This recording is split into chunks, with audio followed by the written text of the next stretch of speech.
এই সংসারে সুখ আর সন্তোষ লাভ করার পথ কি? ত্যাগ করা নাকি মেনে নেওয়া? এটা হলো একটা ধাঁধার সমান, আর যে বুঝতে পারে তার কাছে এক মিত্রের সমান। দেখুন, আপনি যা বদলাতে পারেন তা আপনি বদলে ফেলুন, যা আপনি বদলাতে পারবেন না তা আপনি স্বীকার করে নিন, আর যা মেনে নিতে পারবেন না তাকে নিজের থেকে আলাদা করে দিন। ধরুন, আপনার কোনো অভ্যেস আছে যা আপনি বদলাতে চান, বদলে ফেলুন। যদি কোনো সমস্যা থাকে যা বদলানো আপনার হাতে নেই, তা স্বীকার করে নিয়ে তার সাথে পথ চলা শুরু করে দিন। যদি কোনো আবেগ থাকে, পরিস্থিতি থাকে বা কোনো বস্তু থাকে যা আপনি মানতেই পারছেন না, কোনোদিনও মানতে পারবেন না, তাকে নিজের থেকে আলাদা করে দিন। একেও সন্ন্যাস বলা হয়। জীবনে সুখ দুঃখ, ক্ষয় হোক বা লাভ, এই সবেতেই সমান রূপে যাপন করা, তাই হলো সন্ন্যাস। এতেই জীবনের আনন্দ রয়েছে। তাহলে এই আনন্দ উপভোগ করুন আর আমার সাথে ভালোবেসে বলুন, রাধা রাধা। আজ আমি আপনাকে একটা কাহিনী শোনাবো। একটা খাড়াই উঁচু পাহাড় ছিল, যা বেয়ে ওঠা প্রায় অসম্ভব কাজ ছিল। এবার একদিন কয়েকটা ব্যাঙ এলো আর তা বেয়ে উঠতে শুরু করলো।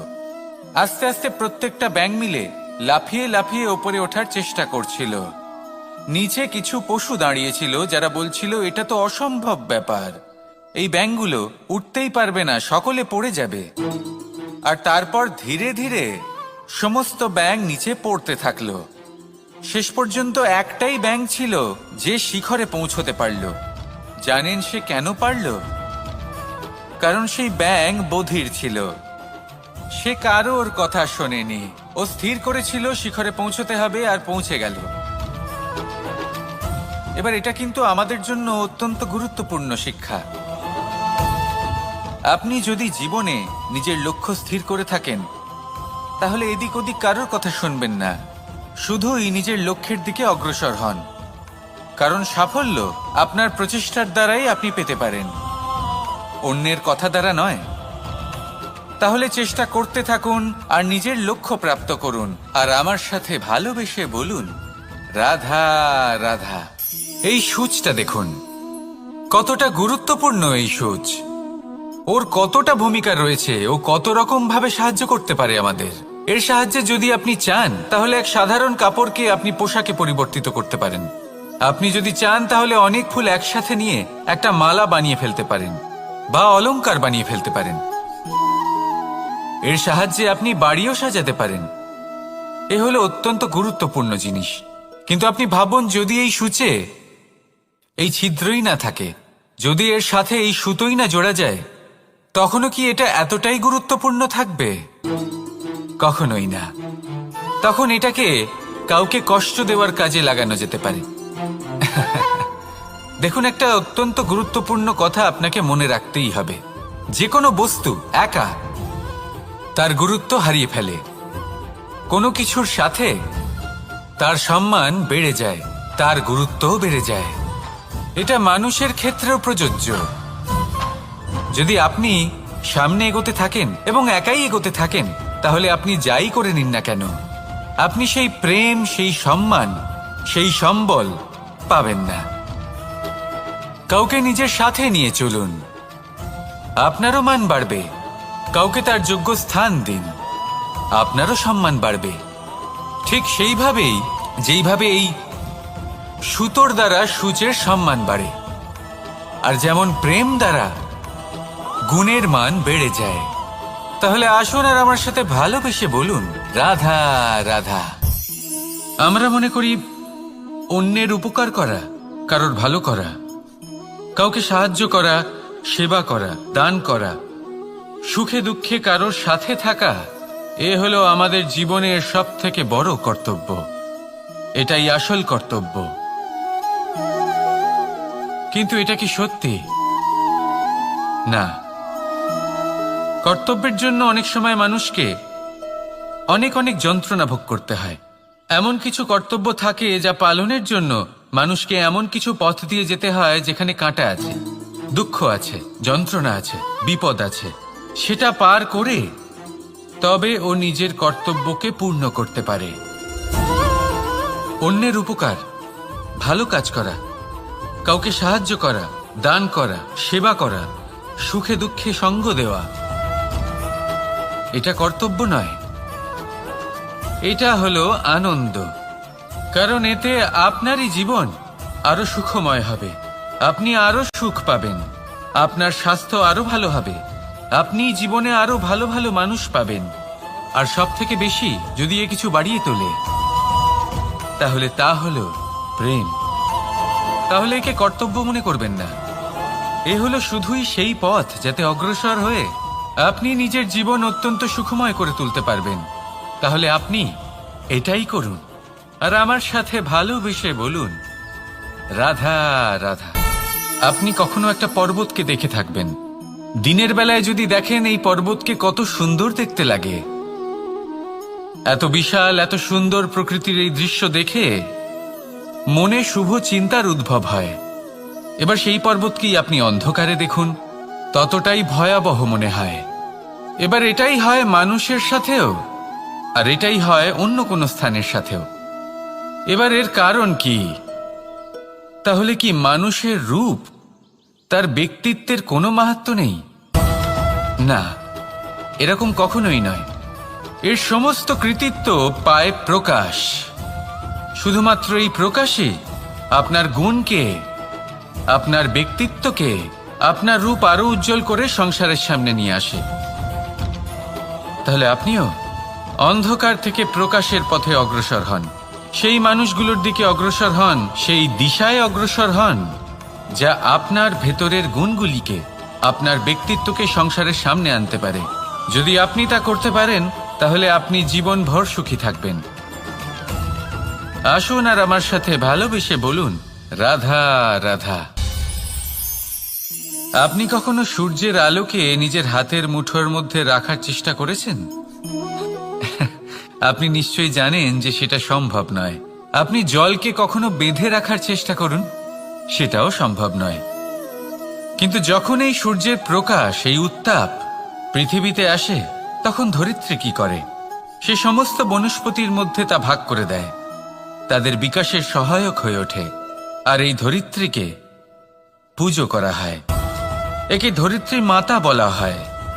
সেই রকমই চন্দ্রমা রাত্রে যখন উজ্জ্বল হয়, নিজের আলো বিকশিত করে, তখন পথচারী পথিককে তার পথ দেখায়। সেই জন্য চন্দ্রমাকে দেবতা বলা হয়। ঠিক সেইভাবেই আপনি কখনো এই প্রকৃতিকে বেঁধে রাখার চেষ্টা করবেন না।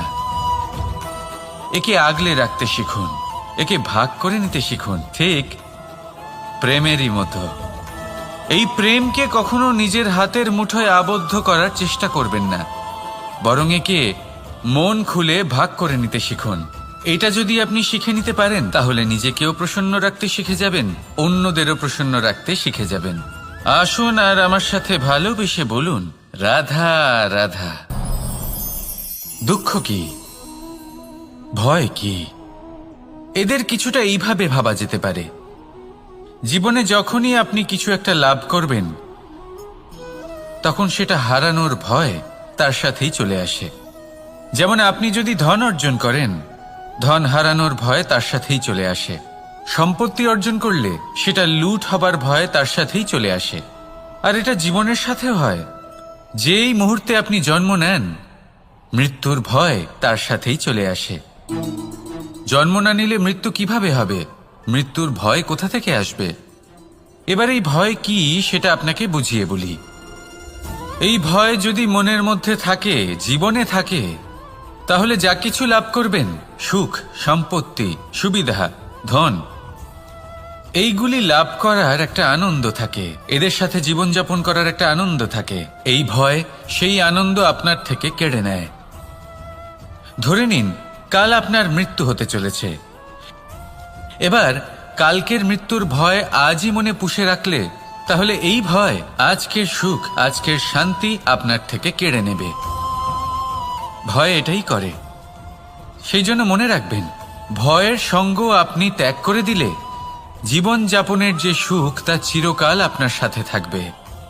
আসুন আর আমার সাথে ভালোবেসে বলুন, রাধা রাধা।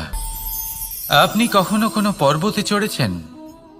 কথায় আছে, যখন আমরা পর্বত আরোহণ করি, ওপরে ওঠার সময় দুর্ঘটনার সম্ভাবনা কিছুটা কমে যায়। সেখানেই যখন পর্বত থেকে নিচে নামি, তখন দুর্ঘটনার সম্ভাবনা অত্যন্ত বৃদ্ধি পায়। অর্থাৎ নামার সময় আমাদের আরো ভারসাম্য বজায় রাখতে হয়, আরো সাবধানে থাকতে হয়, অর্থাৎ বিবেককে জাগিয়ে রাখতে হয়। এবার জীবনেও সাফল্যের পর্বত আরোহণের সাথে এটাই হয়।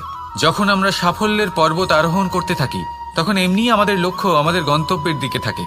আমরা নিরন্তর পরিশ্রম করি, চেষ্টা করতে থাকি, আমাদের মধ্যে সেই উৎসাহ থাকে, সেই সাহস থাকে। কিন্তু একটা কথা সত্যি, সমস্ত আরোহণের পরে অবরোহণ থাকে। আর এই অবরোহণই থাকে যেখানে বেশিরভাগ মানুষ নিজের ভারসাম্য বজায় রাখতে পারেন না, আর সেখানেই ভেঙে পড়েন। তাই জীবনে যদি সাফল্যের শিখরে পৌঁছতে চান, তাহলে আপনাকে নিরন্তর প্রয়াস করতে হবে, সংঘর্ষ করতে হবে, পরিশ্রম করতে হবে, আর নিজের লক্ষ্যের দিকে একাগ্রতা কেন্দ্রীভূত করতে হবে। তাহলে আপনি নিজের লক্ষ্য অবশ্যই পাবেন।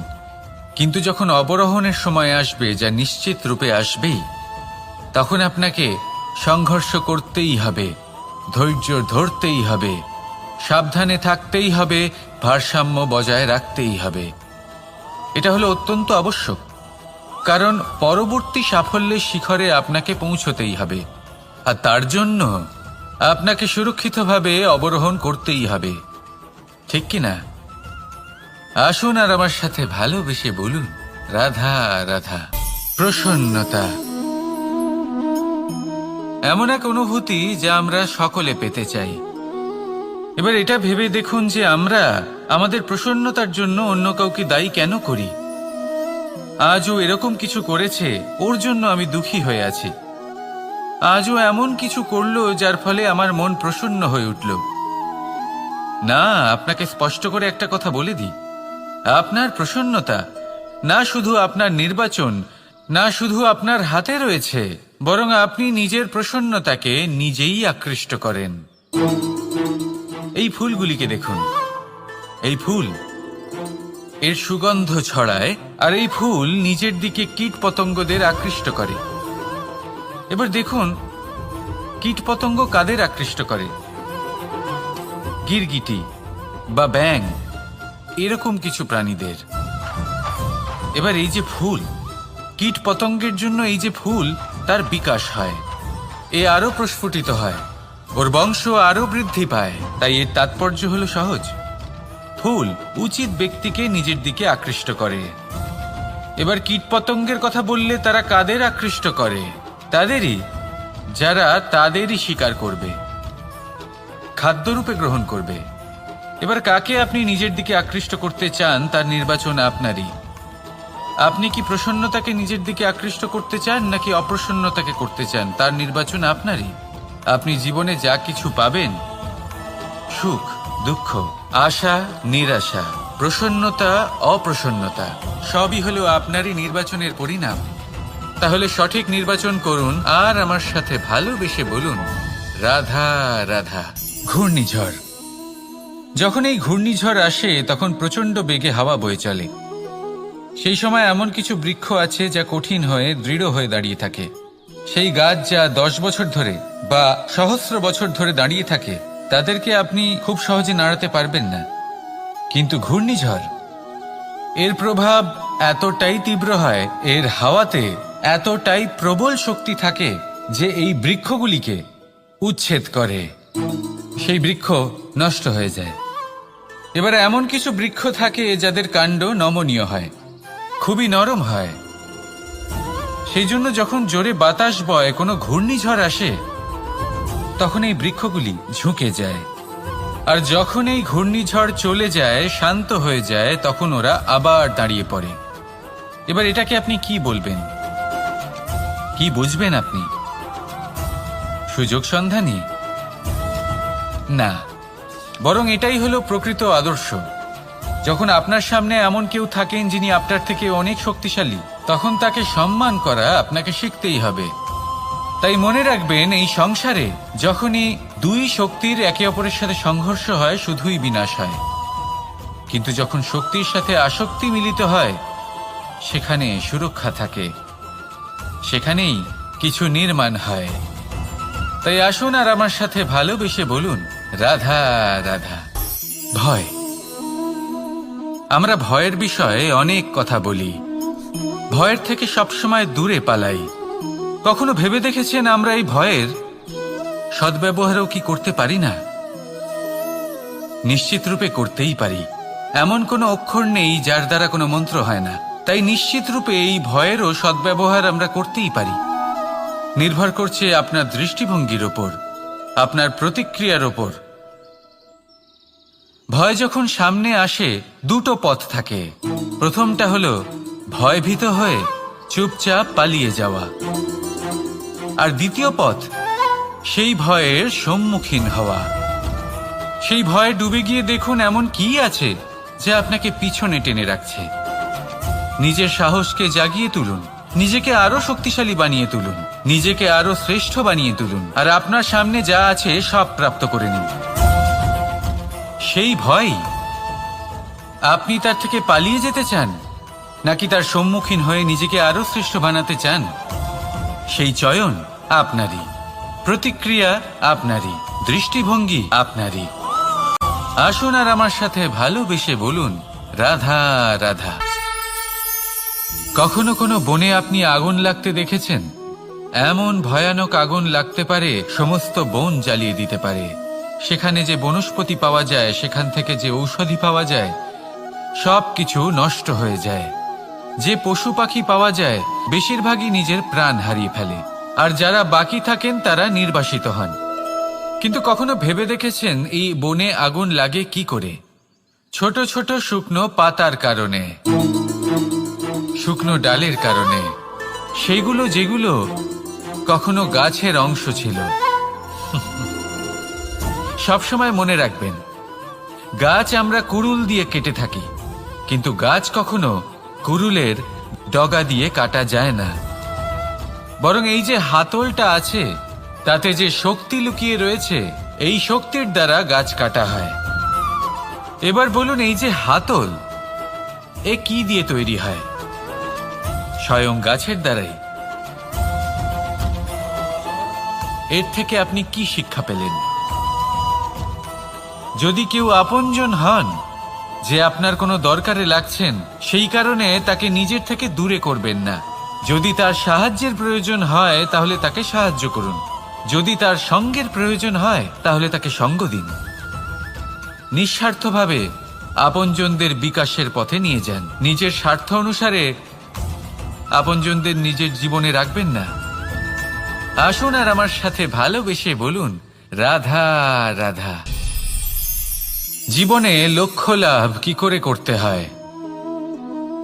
কেউ বলবে বন্ধুদের সাহায্যে, কেউ বলবে প্রেমের সাহায্যে, কেউ বলবে নিরন্তর চেষ্টা করলে, কেউ বলবেন পরিশ্রম করলে, কেউ বলবেন ঈশ্বরের আশীর্বাদে, ইত্যাদি ইত্যাদি। আমি আপনাকে বুঝিয়ে বলি, এই যেমন ত্রিলোক আছে, অর্থাৎ 3 লোক আছে, যাকে সঞ্চালন করে ত্রিদেব বা 3 জন দেবতা। সেইভাবে নিজের লক্ষ্যে পৌঁছানোর জন্য 3টি ভাবের প্রয়োজন পড়ে। প্রথম ভাব হলো স্বপ্ন দেখা। আপনি যদি স্বপ্ন দেখতে শুরু না করেন তাহলে সেখানে পৌঁছতেই পারবেন না। তারপর আপনাকে দৃঢ় সংকল্প নিয়ে সেই পথ যেমনই হোক তাতে চলতে হবে। এ হলো দ্বিতীয় ভাব, দৃঢ় সংকল্প। আর তৃতীয় ভাব হলো সেই লক্ষ্যের যাত্রা পূর্ণ করার জন্য প্রতিবদ্ধ হওয়া। তাই যদি আপনি স্বপ্ন দেখতে পারেন, দৃঢ় সংকল্প দ্বারা পথ যতই কঠিন হোক না কেন তাতে চলতে পারেন, আর সেই লক্ষ্য লাভের যাত্রা পূর্ণ করার জন্য প্রতিবদ্ধ হতে পারেন, তাহলে আপনি নিশ্চিত রূপে আপনার লক্ষ্য লাভ করতে পারবেন। তাই আপনি এটাই করুন, আর আমার সাথে ভালোবেসে বলুন, রাধা রাধা। কথায় আছে যে জীবনে কিছু শুরু করার আগে স্বপ্ন দেখা অত্যন্ত গুরুত্বপূর্ণ, আর এটা 100% সত্যিও। কিন্তু কিছু মানুষ স্বপ্ন দেখা শুরু না হয় করে দেন, কিন্তু তারপর থামেনি না। স্বপ্ন দেখতেই থাকেন, তারা ভাবতেই থাকেন, কর্ম করেন না। এমন সময় আপনাকে নিজেকে জাগিয়ে তুলতে হবে, নিজেকে বলতে হবে যে এবার উঠে কর্ম করার সময় এসে গেছে। কারণ আপনারা যদি অত্যাধিক বিচার করতে থাকেন, স্বপ্ন দেখতে থাকেন, তাহলে উঠে কিছুই করতে পারবেন না। আপনি শুধু একটা কাজ করুন, উঠে কর্ম করা আরম্ভ করে দিন। তারপর ভেবেচিন্তে ধীরে ধীরে নিজের কর্মকে দিশাও দিন আর তাকে উচিত গতিও দিন, কারণ এটাই হলো সাফল্যের মূল মন্ত্র। না শুধু কর্ম করুন না ভাবনা চিন্তা করে, আর না শুধু ভাবুন কর্ম না করে। সাফল্যের মূল মন্ত্র হলো এর ভারসাম্যে। তাহলে এটাই করুন, সাফল্যকে লাভ করুন, আর আমার সাথে ভালোবেসে বলুন রাধা রাধা। সূর্যের মনে হয় যে তার থেকে বেশি তেজস্বী আর উজ্জ্বল কেউ নেই, তাই তার এই অহংকার ভঙ্গ করার জন্য মেঘ চলে আসে। তারপর এই মেঘের অহংকার বেড়ে যায় যে তার থেকে বেশি ঘন আর কেউ নেই। তারপরে বাতাসের একটা প্রবল দমক আসে আর মেঘেদের ছিন্ন ভিন্ন করে দিয়ে চলে যায়। তখন বায়ুর অহংকার বেড়ে যায়, আরো ভাবে যে তার থেকে বেশি শক্তিশালী আর কেউ নেই। এই দমকা বাতাস যখন বিশাল এক পর্বতের সাথে ধাক্কা খায়, তখন সেই বাতাসের অহংকারও চূর্ণ বিচূর্ণ হয়ে যায়। তারপরে পর্বত ভাবে যে তার থেকে বেশি ধীর আর শক্তিশালী আর কেউ নেই। তখন পৃথিবীতে ভূমিকম্প হয় আর সেই বিশাল পর্বত চূর্ণ বিচূর্ণ হয়ে যায়, তারও অহংকার ভেঙে যায়। এবার ধরিত্রীর অহংকার হতে থাকে। ধরিত্রী বলে যে আমার উপর সবকিছু টিকে রয়েছে, আমার থেকে বেশি শক্তিশালী আর কেউ নেই। একটা ছোট্ট ইঁদুর আসে, মাটিতে গর্ত করে আর মাটি ধসিয়ে দেয়। ধরিত্রীর অহংকার ভেঙে যায়। এর তাৎপর্য হলো সরল, এই সংসারে অহংকার কখনো স্থির থাকে না, এই অহংকার ভাঙবেই। এটা হলো সাংসারিক চক্র। আমাদের নিজেদের জীবনে কর্তব্য পালন করতে হবে, কর্ম করতে হবে, কিন্তু অহংকার নয়। যে ব্যক্তি এটা বুঝতে সক্ষম হন তাকে জ্ঞানী বলা হয়, আর যে মানুষ এটা বুঝতে পারেন না তিনি সারা জীবন শোধ প্রতিশোধ মান অভিমানের এই চক্রে আটকা পড়েন। এবার আপনি কি এই চক্রে আটকে থাকতে চান, নাকি জ্ঞানী হয়ে উঠতে চান? সেই চয়ন আপনারই। আসুন আর আমার সাথে ভালোবেসে বলুন রাধা রাধা। কোনো যোদ্ধা জন্ম থেকে যোদ্ধা হন না, তিনি যোদ্ধা হবেন কিনা চয়ন করেন। তিনি যোদ্ধা হবেন বলে তখনই স্থির করেন যখন তিনি পিছু হটবেন না বলে দৃঢ় প্রতিজ্ঞ হন। যদি ওনার সামনে অশুভ কিছু হয়, তার বিরোধিতা করতে দৃঢ় প্রতিজ্ঞ হন, তবেই তিনি যোদ্ধা হতে পারেন। কেউই যোদ্ধা হয়ে এই পৃথিবীতে জন্মগ্রহণ করেন না। আপনি কি হতে চান? সেই দর্শক হতে চান যারা যুদ্ধভূমিতে বসে থেকে অন্য কারোর জয়ে উচ্ছ্বাস প্রকাশ করেন, নাকি সেই যোদ্ধা হতে চান যিনি নিজের শৌর্য দিয়ে বীরত্ব দিয়ে পরাক্রম প্রদর্শন করেন এবং যার প্রশংসা যুগ যুগ ধরে হয়ে চলে? সিদ্ধান্ত আপনারই। আসুন আর আমার সাথে ভালোবেসে বলুন রাধা রাধা। সাফল্য খুব সহজ এক শব্দ। এটা হলো সেই সব শব্দের মধ্যে অন্যতম যা মানুষ একটু বুঝলেই ভাবেন সব বুঝে ফেলেছি, আর যেই উনি বুঝতে পারেন সাফল্য কি, আজীবন সেই সাফল্যের পেছনেই ছুটতে থাকেন। এই সাফল্য হলো একটা খেলার মতো, যাতে মানুষ নিজের সমস্ত জীবন বাজি লাগিয়ে দেন। আর প্রত্যেক খেলার মতোই এরও কিছু নিয়ম রয়েছে। আর প্রাথমিক নিয়ম হলো এই সাফল্য লাভ করার জন্য সাফল্য লাভ করার স্বপ্ন আপনাকে অবশ্যই দেখতে হবে আগে। হ্যাঁ, কিন্তু শুধুমাত্র স্বপ্ন দেখলেই কিছুই হবে না। স্বপ্ন দেখুন, তারপরে আপনার নিজের নিদ্রাকে ভঙ্গ করতে হবে, দিনরাত পরিশ্রম করতে হবে, দিনরাত চেষ্টা করতে হবে, তবেই এই সাফল্য আপনার কাছে আসবে আর আপনার পদানত হবে। তাহলে স্বপ্ন দেখুন আর পরিশ্রম করে তাকে সার্থক করুন। যদি এটা করেন তবেই সাফল্য সহজেই আপনার কাছে আসবে। আর তখন মন প্রসন্ন হয়ে বলবে রাধা রাধা। সমস্যা, প্রত্যেকের জীবনেই সমস্যা আসা যাওয়া করে, আর প্রত্যেক মানুষ সমস্যা আসার পর তার সমাধান খুঁজতে উঠে পড়ে লাগেন। কিন্তু যখনই সমস্যার সমাধান হয়ে যায়, আমরা সুপ্রসন্ন হয়ে যাই এবং অসাবধানও হয়ে যাই। আমাদের মনে হয় যে আমরা সম্পূর্ণরূপে সমস্যার অন্ত করেছি, কিন্তু কোথাও না কোথাও একটা ছোট্ট বীজ রয়েই যায়, আর সেই বীজ আমাদের অসাবধানতার ছত্রছায়ায় বড় হতে থাকে, আর তারপর মহা সংকট হয়ে আবার আমাদের উপর আক্রমণ করে। এই সংকট যে কোনো রূপে আসতে পারে, কোনো শত্রুর রূপেও আসতে পারে, বা কোনো মহামারীর রূপেও আসতে পারে। সেই জন্য সবসময় সাবধান থাকাই উচিত, কারণ অসাবধান হলে কি হয়, আমাদের সুরক্ষা চক্রে একটা ছেদ উৎপন্ন হয়, আর আমাদের শেষ করতে পারে এমন এক বাণ সেই ছেদ বিন্দু হয়ে আমাদের হৃদয়ে প্রবেশ করতে পারে। তাই যে কোনো সমস্যার সমাধান করুন, জয়ী হন, উৎসবও পালন করুন, কিন্তু সাবধানে থাকবেন। আসুন আর আমার সাথে ভালোবেসে বলুন, রাধা রাধা। আমাদের জীবনে দুই ধরনের সম্পত্তি হয়ে থাকে, এক হলো ভৌতিক সম্পত্তি, এক হলো জৈবিক সম্পত্তি। অর্থ, সম্পদ, সুবিধে, খাদ্য, এইসব ভৌতিক সম্পত্তির মধ্যে পড়ে। ব্যক্তি, মিত্র, পরিবার, আমাদের আপনজন, আত্মীয় স্বজন সব জৈবিক শ্রেণীতে পড়ে। আর প্রত্যেক মানুষের পক্ষে এই বিভাজন বোঝা অত্যন্ত আবশ্যক, কারণ মূলত আমাদের ব্যবহার দুই রকমের হয়ে থাকে, হয় আমরা ভালোবাসি বা আমরা সদ্ব্যবহার করি। আর সবথেকে বড় ভুল আমরা তখন করি যখন আমরা বুঝতেই পারি না যে ভালোবাসবো কাকে আর ব্যবহার করব কাকে। আমরা ভৌতিক সম্পত্তি ভালোবেসে ফেলি আর ব্যবহার করি জৈবিক সম্পত্তিকে, যেখানে এটা অনুচিত। জৈবিক সম্পত্তিকে ভালোবাসুন আর ভৌতিক সম্পত্তিকে ব্যবহার করুন। যেদিন আপনার মধ্যে এই বোধ জাগ্রত হবে যে কাকে ভালোবাসবেন আর কাকে ব্যবহার করবেন, সেই দিন আপনার জীবনে শুধুই শান্তি বিরাজমান হবে। আর তখন এই মন প্রসন্ন হয়ে বলবে, রাধা রাধা।